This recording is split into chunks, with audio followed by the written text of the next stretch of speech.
I'm thrilled to introduce our last session here for the evening. Dr. Pedro del Nido and Dr. Gerald Marx, for more than 20 years, have been working closely together to take care of patients with heterotaxy. They've trained thousands of us in taking care of these patients. And we're thrilled that they've agreed to sit and have a fireside chat. So if we could have your attention, Dr. Shidlow is going to read a case and we'll get going. Thank you.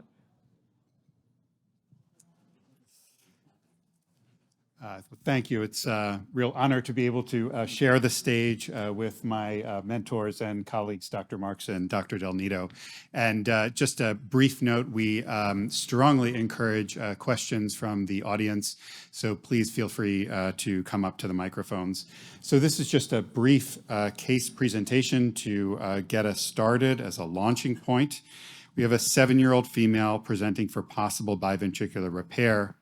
The native anatomy is heterotaxy with asplenia, levocardia with segmental anatomy ADD, a balanced complete atrioventricular canal defect, double outlet right ventricle with pulmonary stenosis, bilateral superior vena cava to ipsilateral atria with no innominate bridging vein, totally anomalous pulmonary venous connection to the RSVC-RA junction, and an intact IVC to the left-sided atrium. This 7-year-old girl had 2 prior surgeries, at 3 months of age, a central shunt, and then at 4 months of age, bilateral bidirectional superior cavopulmonary anastomosis, and a surgery, a reanastomosis of the pulmonary venous confluence to the common atrium. Her weight is 29 kilograms. Her oxygen saturation ranges between 75 and 80%. And she is asymptomatic. Here is another one of our beautiful 3D models. I'd like to acknowledge Jocelyn Davey for putting this model together on relatively short order. On the left, you can see the overall anatomy, the right ventricular and pulmonary artery origin of the aorta. Here, the ventricles have been subtracted, and you can see the venous anatomy after the bilateral bidirectional glens, as well as the pulmonary venous anatomy. And on the right, with the ventricles transparent, you can see the large ventricular septal defect and the remote nature of the aorta relative to the left ventricle. This patient had somewhat limited echocardiographic windows, so just to show that this is a balanced defect with well-developed left and right ventricular AV valve components. In terms of numeric data, we have a left ventricle with an end diastolic volume of 53 milliliters per meter squared, with a z-score just at the lower limit of normal of -2.0, normal function. The right ventricle has an end diastolic volume of 64 milliliters per meter squared. That's in the normal range, also with normal function.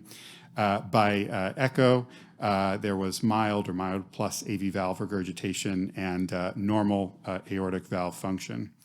So with that in mind, we would certainly love to hear your impressions of this case. And I think I would be interested to know how you might approach this case when you started caring for patients with heterotaxy together and now in 2023. And again, welcome questions from the audience. Well, maybe I'll start by just asking the audience a question. So you have a 7-year-old with this anatomy. How many of you think that this young girl will become a mother and have children? What is her chances today in 2023 that that's going to happen? What were her chances in 2010 that that was going to happen? And if you answer that honestly, I think it underscores why this whole process got started. Because the long-term outlook on these patients has traditionally been poor, but even worse, it's been ignored. I can't remember the number of articles that I read.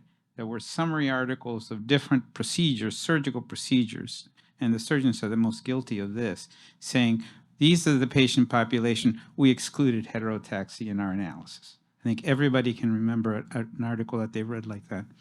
So I think this is what ultimately was what triggered the discussions, the early on discussions between Jerry and I is how do we change the natural or unnatural history of this disease?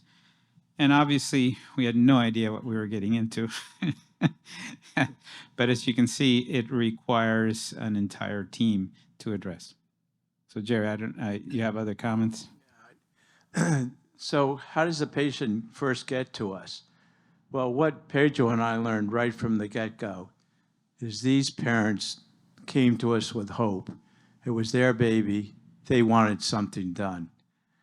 And when we looked whether it would be a biventricular repair or single ventricle repair, our decision was always based on what were the facts, could we do it? But we never wanted the patient at risk to go either way. We really tried to look at both the short-term and what would be the best long-term outcomes for this child. But the important thing, always the underlying thing, was that it was the love and the compassion and the caring of the parents that came to us. So that, for us, Pedro and I, made it an easier way to go. In this one particular patient, when we looked at the details, we could see what looked like two good-sized ventricles with good systolic and diastolic function. Many of our patients, similar when we have this conundrum, have EFE, endocardial elastosis.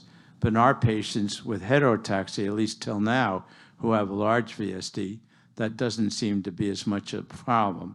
But when we looked at this initial data, we saw two good-sized ventricles, a good common AV valve, which is often very difficult in these heterotaxy patients in order to address.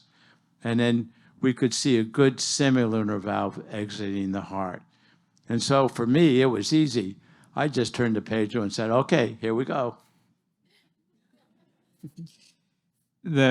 Probably the single most critical aspect that really changed and really moved the needle is the advances in imaging.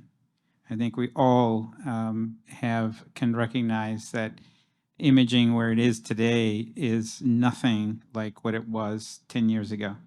And even 20 years ago, when most surgeons would say, well, I just look at the cath and then I go in, open the heart, and try to figure out what's there. That worked very well for very experienced surgeons, who is a very small minority in the entire world.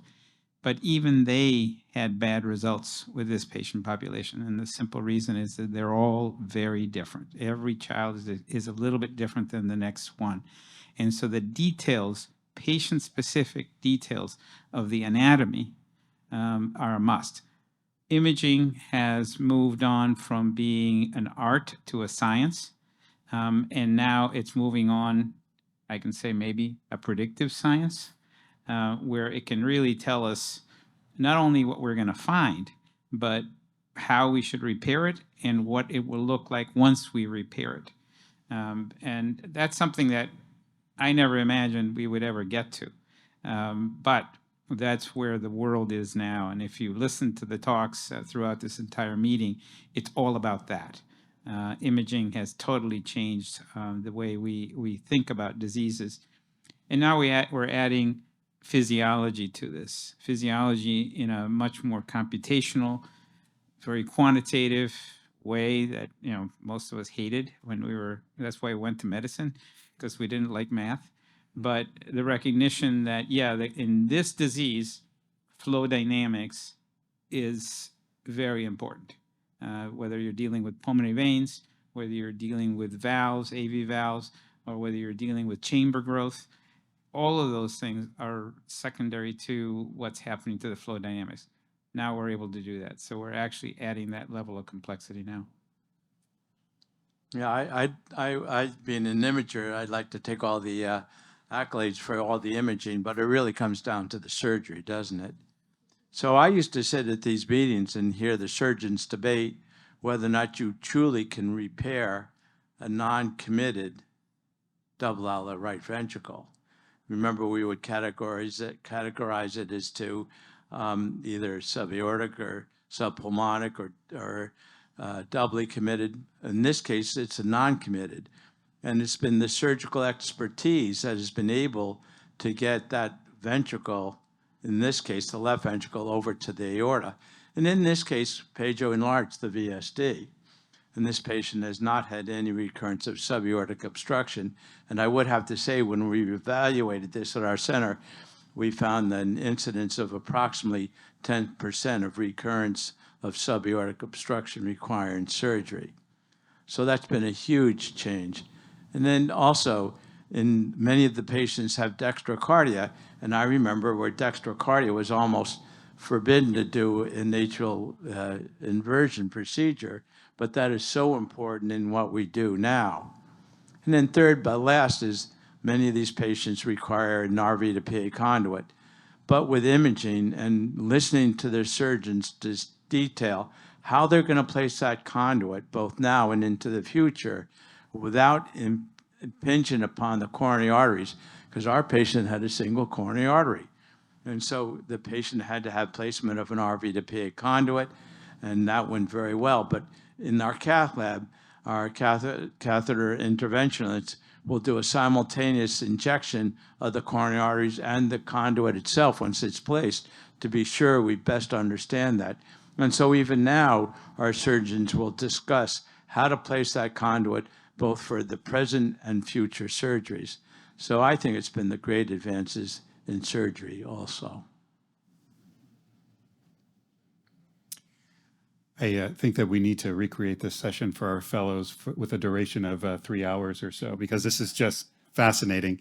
But I want to open it up to the audience to see if anyone has any questions.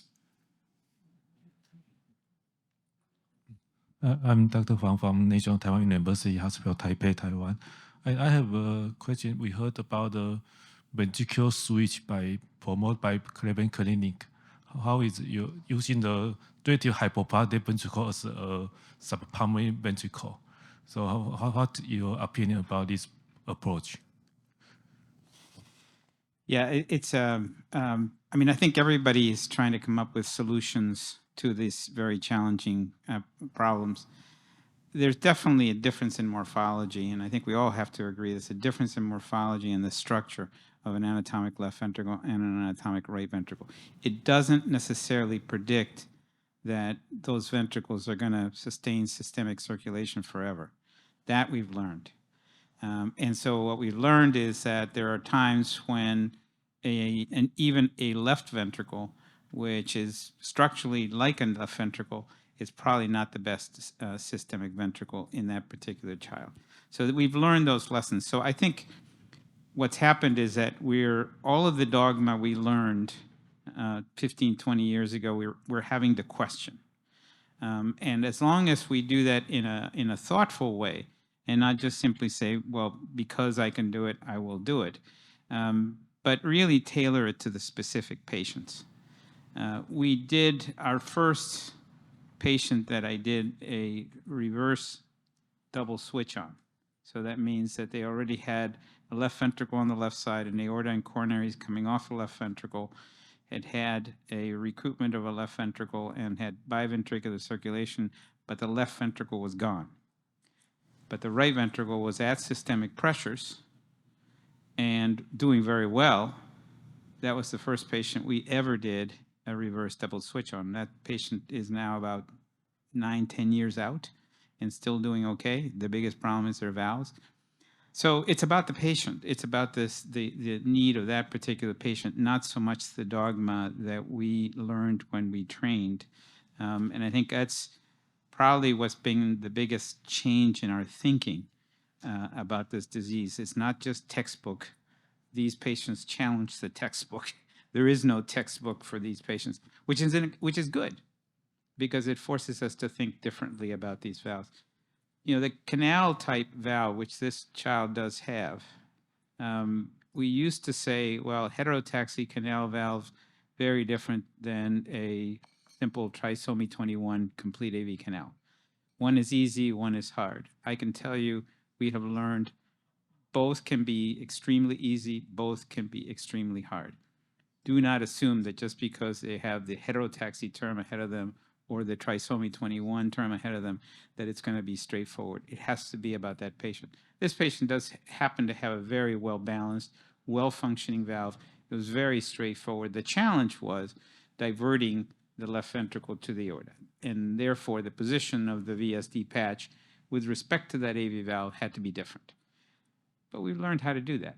We've learned how to do that. So in patients with a borderline ventricle, how do you decide whether this ventricle is to trainable or this ventricle is not for trainable? So how do you decide on that, those borderline patients? So there's an individual who gets no credit, but really started this whole field by the name of Larry Tabor. He's actually an engineer at Washington University. He's still teaching. He's a full professor of biomedical and mechanical engineering, who decided to study what makes fetus blood vessels and fetus hearts grow. And what he demonstrated very clearly and very quantitatively, it's purely flow dynamics. Okay, what makes a chamber grow in a physiologic way, not dilate, is purely the forces, the fluid forces, the fluid structure interaction. So with that in mind, we started this whole process of saying, well, how do we change the flow dynamics so that that chamber receives the full flow force in diastole, because it's the diastolic load that really makes chamber growth. So the question we ask ourselves is, how can we get blood flow into that chamber at a physiologic rate that will induce growth? And second, is this a child or is this an adult? Okay, there's a huge difference, and we all know this. If you're trying to make a ventricle grow in a 2-month-old, very easy. In a 20-year-old, impossible. Okay, you're just going to get dilation, and that's not healthy. So with those basic principles in mind, then there are numbers that we use, and we use typically the numbers that have already been presented. Chamber size over 40 mLs per meter squared. Generally, we can get away with it as long as the systolic function is good and the diastolic function is normal. Those are the parameters. The secondary questions have to do with structure. What's in the way? What do we have to do in order to drive the flow in and drive the flow out? And if it's a patient like this, where the inflow is straightforward, there's already very good inflow valve directly over that chamber. We don't have to worry about the inflow. The outflow is the problem for the left side, tunneling that to the aorta. So I think it's just a systematic, but the basic principle that it's flow dynamics that makes a chamber grow hasn't changed. Biology is biology. And Larry Tabor should get all the credit for having taught us this. Okay. And can you elaborate on this concept of super Glenn, which you've been... Well, let me, if I could just add to that about heterotaxy syndrome. So in this particular patient, the anomalous pulmonary venous connections had been directed to the right side of the atrial mass, and the patient had bidirectional glands. And so it only had IVC flow. So this right side of the ventricle chambers was going to get more flow, and that's why you oftentimes see RV-LV size discrepancy based on that flow alone. And furthermore, as you well know, that many patients with heterotaxia have malposition of the atrial septum, so that even if the pulmonary veins are located normally, they'll be redirected to the other side. And we've seen this very often, especially if they have an interrupted IVC, in which you don't have your regular IVC flow coming back through the right side. So this is something very much to take into account when thinking about it. So we often will do an operation where initially in the training for heterotaxy syndrome is place the atrial septum so it now will redirect the flows more correspondingly to the ventricular chambers to allow growth. And furthermore, to see how the patients will do.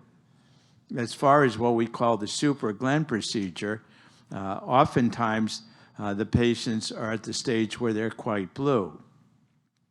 So we want to increase pulmonary blood flow. And we can do that with a Glenn. But if you do a Glenn alone, you may not really be loading that ventricular chamber. Let's say it's the left side. if there's left ventricular hypoplasia. So at the same time, we'll do a shunt, oftentimes a BT shunt, which will not only ensure that the baby gets better oxygenation, but allow for a growth and development of the left side, and will restrict the atrial septum, which will allow us to know what the filling pressures are like. And furthermore, through the ingenuity, I think Pedro did it first, will septate between the Glenn and the BT shunt. So that will allow hepatic factor to go over to the Glenn side too. And then oftentimes, our catheterization people can dilate that fenestrated patch if it's necessary. Thank you, sir. I know that we are only scratching the surface of what we could learn from both of you, but thank you so much for sharing with us. We're all very grateful.